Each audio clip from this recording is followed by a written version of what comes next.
চারিদিকে বিল্ডিং আর বিল্ডিং।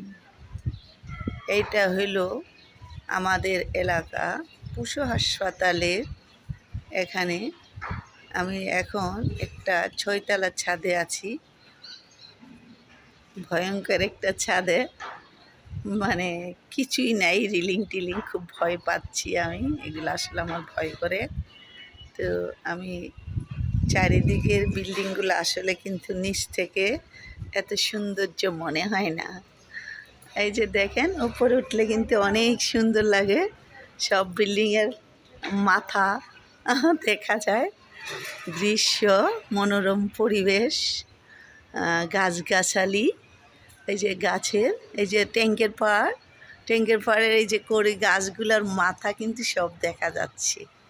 এই যে গাছগুলা, সাথে বিল্ডিং টিল্ডিং সব, মানে আমার কাছে খুব ভালো লাগতেছে। আমি আসলে ছাদে কমই উঠি, তেমন একটা উঠা হয় না। আমি অনেক বছর থাকলেও বাসায় থাকি, ছাদে উঠা, এদিকে সেদিকে যাওয়া তেমন একটা কমই হয় আমার, কাজ ছাড়া আমি কোথাও যাই না।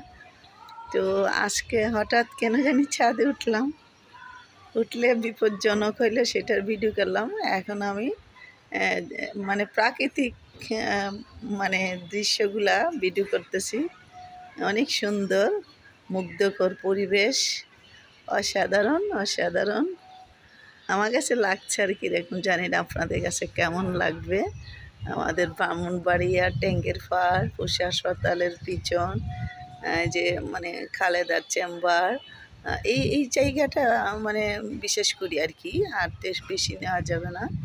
এই যে এদিকে এইগুলো আর কি, মানে মোটামুটি কিন্তু আসলে প্রত্যেক বিল্ডিংয়ের উপরে একটু না একটু সৌন্দর্য করে রাখছে, না আসলে তো আসলে বোঝা যায় না। উপরে আসলে আসলে অনেক কিছু কিন্তু দেখতে পেলাম, যে ভালোই লাগতেছে, সাধারণের মধ্যে অসাধারণ। এই যে আসলে উপরে উঠলে কিন্তু অনেক কিছুই সুন্দর। প্রতিটা ছাদের উপরে দেখেন ফুল গাছ, ফল গাছ ইত্যাদি ইত্যাদি অনেক কিছু রাখা আছে। আমি আসলে কাছে যাইতে ভয় পাই, অনেক দূর থেকে ভিডিও নিচ্ছি। আমি আমি রিলিং ছাড়া ছাদে আসলে উঠি না, খুব ভয় পাই। ছাদে রিলিং নাই তো আমার খুব ভয় লাগতেছে। তো এই যে কেন এই ছাদটা পিছল, যদি পিছল খেয়ে যায় পড়েও যেতে পারি, সেই জন্য খুব সাবধানে আমি চলাফেরা করতেছি। এই যে এখানে দেখেন সুন্দর সুন্দর, এই যে